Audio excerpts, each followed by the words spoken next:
दोस्तों, मैं संगीता तिवारी धर्म परिवार चैनल में आपका हार्दिक स्वागत करती हूँ। दोस्तों, पितृपक्ष का क्यों महत्व है?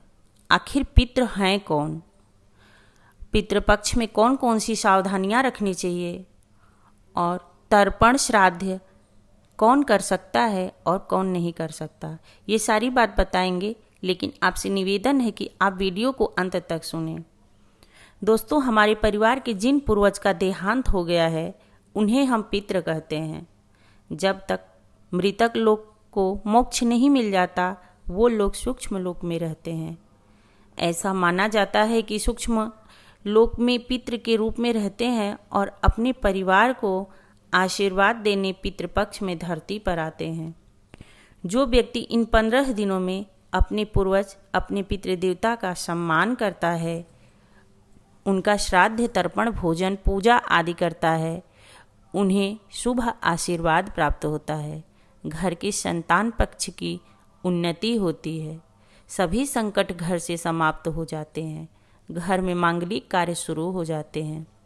दोस्तों, पितृपक्ष एक ऐसा अवसर होता है जिसमें हम अपने पूर्वज को याद करते हैं और उनके नाम से दान धर्म का पालन करते हैं।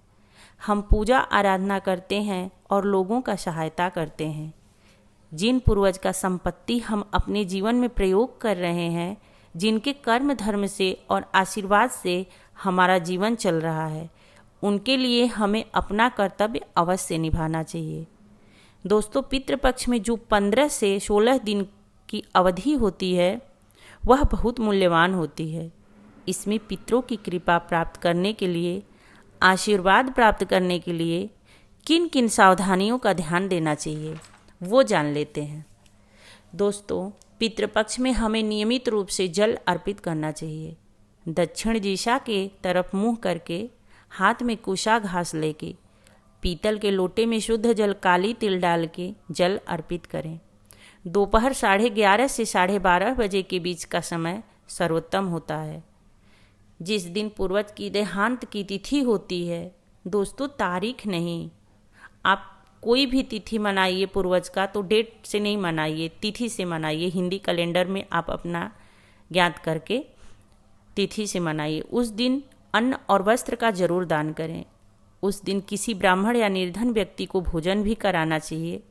दोस्तों, नियम तो ये है कि 15 दिनों तक श्राद्ध करने का, भाद्र पूर्णिमा से अश्विन अमावस्या तक का। लेकिन जिनके पास समय नहीं है, समय का बिल्कुल अभाव है, तो अमावस्या के दिन जरूर जल तर्पण ब्राह्मण को भोजन करा दें, दान करना चाहिए। अगर आप पितृ विसर्जन के दिन श्राद्ध करते हैं तो पितृ विसर्जन वाले दिन किया गया श्राद्ध ज्ञात अज्ञात सभी पूर्वजों को एक साथ प्राप्त हो जाता है। अमावस्या के दिन जरूर करना चाहिए। जो लोग 15 दिन नहीं कर पाते उनको अमावस्या के दिन दान पूजा तर्पण जरूर करना चाहिए। जब आप अपने पूर्वज को श्राद्ध करते हैं तो उनके सूक्ष्म आत्मा को आनंद मिलता है और उनका आशीर्वाद प्राप्त होता है। तो दोस्तों, प्रश्न ये आता है कि कौन पितृ को जल अर्पित कर सकता है और कौन नहीं कर सकता। तो आप ये जान लें कि जल अर्पित घर के वरिष्ठ पुरुष करते हैं, जो सबसे बड़े पुरुष हों वही करते हैं। उनके बेटे मतलब पुत्र के पुत्र भी कर सकते हैं, नाती भी कर सकते हैं, पोते भी कर सकते हैं। अगर घर में पुरुष पक्ष असमर्थ है करने में, नहीं कर सकता, कोई परेशानी है, तो स्त्री पक्ष भी कर सकती हैं। सिर्फ ध्यान रखें कि पितृपक्ष में सावधानियों का पालन करें। दोस्तों, अगर आप रोजाना पितृपक्ष में अपने पूर्वज को जल देंगे और भगवान से उनके आत्मा को शांति के लिए प्रार्थना करेंगे तो निश्चित रूप से आपके सभी कार्य आपके जीवन में मंगलमय होगा और पितृलोक को भी तृप्ति मिलेगी। लेकिन पितृ के शांति के लिए नियम से 16 दिन तक पितृपक्ष में जल अर्पित करना जरूरी है शास्त्र में। दोस्तों, कुछ लोग का कहना है कि हमने तो कभी श्राद्ध किया नहीं, हमको कुछ पता नहीं है। कुछ लोग का कहना है कि हम विश्वास नहीं करते। कुछ लोग का कहना है कि जो खत्म हो गया, जिसकी मृत्यु हो गई, उसका दूसरा जन्म हो जाता है। तो देखिए, आप कितना भी मॉडर्न बन लीजिए, आप जिसकी कृपा से जीवन में हैं, जिसके वजह से आपको ज़िंदगी प्राप्त है, उनका आदर सम्मान नहीं करेंगे तो आपको जीवन में अज्ञात बाधाएं परेशान करेगी। आप समझ नहीं पाएंगे कि कहाँ से समस्याएं उत्पन्न हो रही हैं, क्योंकि अगर आपके पूर्वज का आशीर्वाद आप पर नहीं है तो आपको परेशानी होगी। दोस्तों, अगर आपके पूर्वज का आपके ऊपर आशीर्वाद है तो ज्ञात अज्ञात कोई भी बाधा परेशान नहीं करेगी, सब कार्य संभव होता चला जाएगा, चारों तरफ जीवन में उन्नति होगी। दोस्तों, जो व्यक्ति इस पितृपक्ष में अगर तर्पण करते हैं या नहीं करते, सभी व्यक्ति को शुद्ध आहार ग्रहण करना चाहिए, लहसुन प्याज का सेवन नहीं करना चाहिए।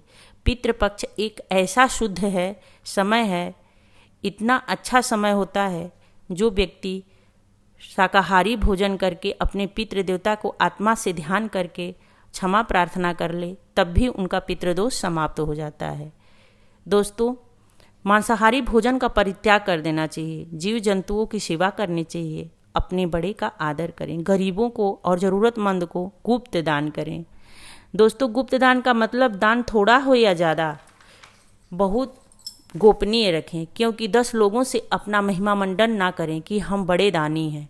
थोड़ा दान दे के 10 लोगों से अपना वर्णन ना करें, हम बहुत दानी हैं, इसका कोई फायदा नहीं है। अपना हित हो या दुश्मन, उनसे ईर्ष्या ना करें, सही सोच रखें, बाकी आपकी जैसी सोच रहेगी वैसा आपको फल प्राप्त होगा। अगले की सोच उसको काम आएगा, अपनी सोच अपने को काम आता है। दोस्तों, मेरी निजी अनुभव यह है कि व्यक्ति का अगर कर्म सही है तो कोई पितृ, कोई भूत, कोई ग्रह, कोई रोग देवता परेशान नहीं कर सकता, क्योंकि अपना कर्म ही सब कुछ भोगता है इंसान। अगर कर्म अच्छा है तो अच्छा फल प्राप्त होता है, अगर कर्म बुरा है तो बुरा फल प्राप्त होता है। दोस्तों, आपका कर्म के प्रति क्या विचार है, कमेंट में ज़रूर बताइएगा। अगर वीडियो अच्छी लगे तो लाइक और शेयर करिएगा। अगर चैनल पे पहली बार हैं तो प्लीज़ सब्सक्राइब करिएगा। हर हर महादेव।